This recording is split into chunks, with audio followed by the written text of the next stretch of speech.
They told you Hamilton was struggling in Austin, but nobody showed you why his Ferrari felt so alive beneath the chaos. The number said 8th place, yet the telemetry hid something incredible. What if I told you that inside the SF25, Hamilton unlocked a secret Ferrari never intended to reveal? And it all happened right there in the heart of Texas. Lewis Hamilton arrived in Austin carrying more than a helmet and a contract with Ferrari. He carried the weight of expectation from two nations that once cheered him as the unshakable master of Formula One. The sun hit the Texas asphalt like a furnace, and every ripple of heat seemed to mirror the tensions surrounding his first season in red. Yet while fans and critics argued about his results, Hamilton was quietly preparing for something deeper than redemption. He wanted connection not with headlines, but with the car itself. In the garage, surrounded by the precise hum of sensors and engineers whispering in Italian, Hamilton sat in silence before FP1, eyes closed, visualizing every corner, every breaking point. The scene was calm on the surface, but inside that cockpit, a storm of focus was forming. When he finally rolled out of the pit lane, the Ferrari SF25 was not the obedient machine of his Mercedes years. It twitched, it bit, it demanded trust where none had yet been earned. The rear end, fragile under load, forced him to drive by instinct rather than data. Each time he turned into the sweeping uphill of Turn 1, Hamilton was fighting physics itself, catching slides with reflexes sharpened over nearly 2 decades of elite racing. To the cameras, it looked like minor corrections. To those who understood the language of motion, it was poetry, a driver reshaping the rhythm of a car that refused to dance to anyone else's tune. That silent dialogue between man and machine was the moment the weekend truly began. Inside the cockpit, the world shrank to vibrations and tone. The faint hum of the hybrid system, the chatter of the tires over the bumps, the pulse of the steering feedback, it all spoke to Hamilton in frequencies invisible to others. He was chasing what drivers call the window, that narrow band where a Formula One car stops resisting and starts cooperating. Ferrari's SF25 had made that window painfully narrow all year, but in Austin, the engineers dared to lower the rear ride height by fractions of a millimeter, gambling for stability in the fast sweepers.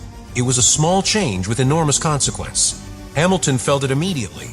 For the first time since joining Ferrari, he said over the radio, almost whispering, "The front's alive again." That was not data, that was instinct. What followed was not a miracle lap, but something rarer, a sequence of laps that showed comprehension, not desperation.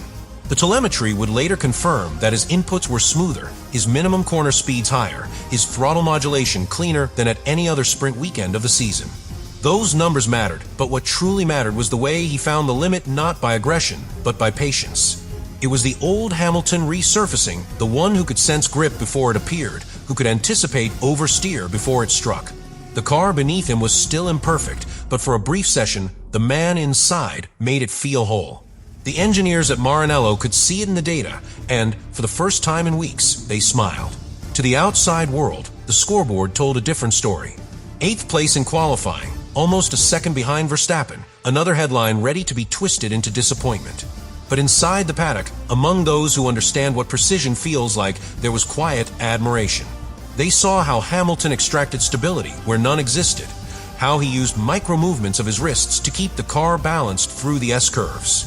Even rival engineers admitted that only a driver of his sensitivity could have kept that Ferrari within the operating window. This was not a driver past his peak. This was a craftsman refining his tools in the harshest of workshops. Every 10th, he found that Friday came from experience carved over years, not from luck or machinery. The number said 8th, but that did not capture the magnitude of Hamilton's challenge.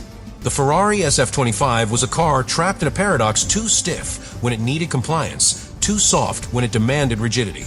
Engineers called a car with a narrow operating window. For Hamilton, that phrase meant one thing: unpredictability. Every corner at Austin became a test of reaction speed and trust.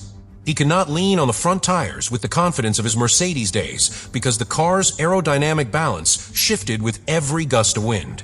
The effect ground-based downforce should have stabilized him, yet here it behaved like a wave, pushing and pulling without warning. In simple terms, Ferrari had built a car that punished perfection and rewarded luck. The most brutal part was the braking.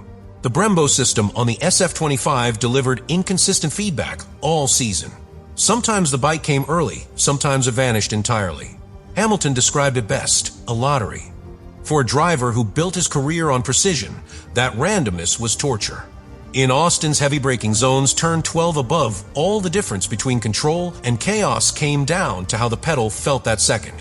One lap it was solid, the next it sank deeper than expected. Still, Hamilton adapted. He used shorter braking bursts, modulated pressure like a pianist striking keys, finding consistency where none should have existed. And yet, this fight was not simply mechanical. It was psychological.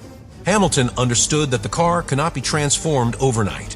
What he could control was rhythm, his own internal tempo against the chaos of the SF-25. Ferrari's engineers admired the calmness in his voice during radio messages. While others complained, Hamilton translated sensations into data. He told them exactly where the traction failed, where the air density shifted, where the suspension overreacted. Every word turned frustration into direction. That feedback loop became Ferrari's lifeline, a living sensor more precise than any computer model. That is, the part most people missed his true strength was not only speed, but comprehension. For fans watching from home, it looked like just another difficult Friday. But behind the curtain, Hamilton was redefining what leadership looked like inside a struggling team. He did not blame. He taught. He explained the differences between Mercedes' dynamic platform and Ferrari's reactive chassis. He reminded them that success in Formula One does not come from comfort, but from clarity. Even when the stopwatch mocked him, his attitude inspired engineers who had begun to doubt their own design. He told them, "We will get there.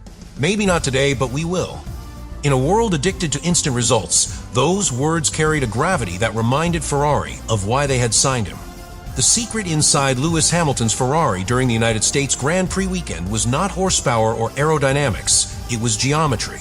Ferrari's SF-25 carried a problem buried in its DNA, a floor design that forced the car to live within a narrow band of ride height.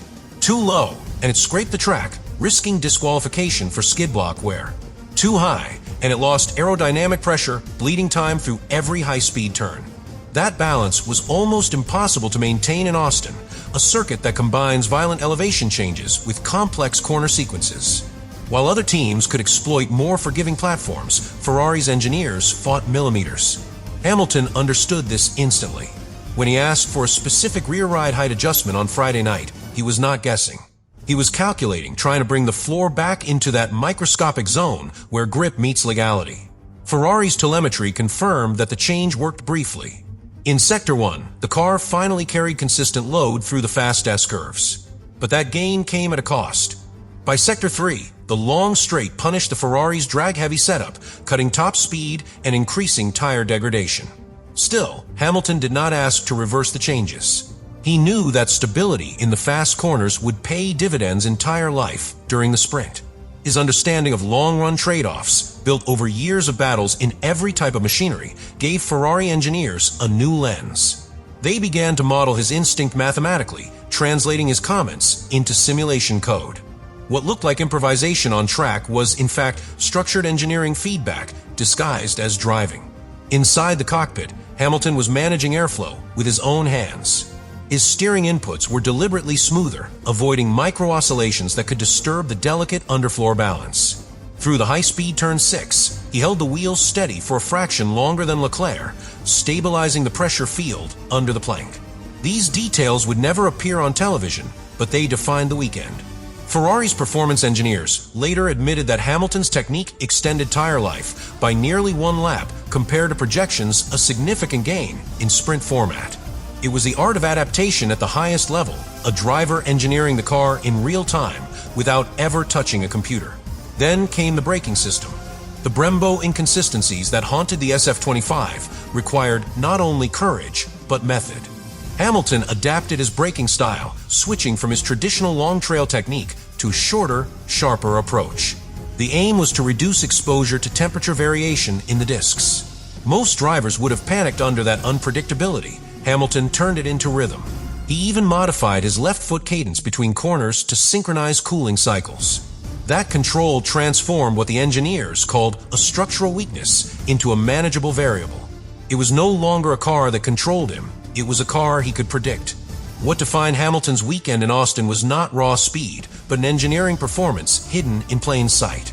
He did not have the fastest car, but he understood it more deeply than anyone else on the grid.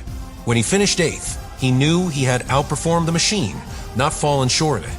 The difference between expectation and execution was invisible to the untrained eye, but inside the data, Ferrari saw it lap traces smoother than any of Leclerc's, throttle application perfectly aligned with aerodynamic load.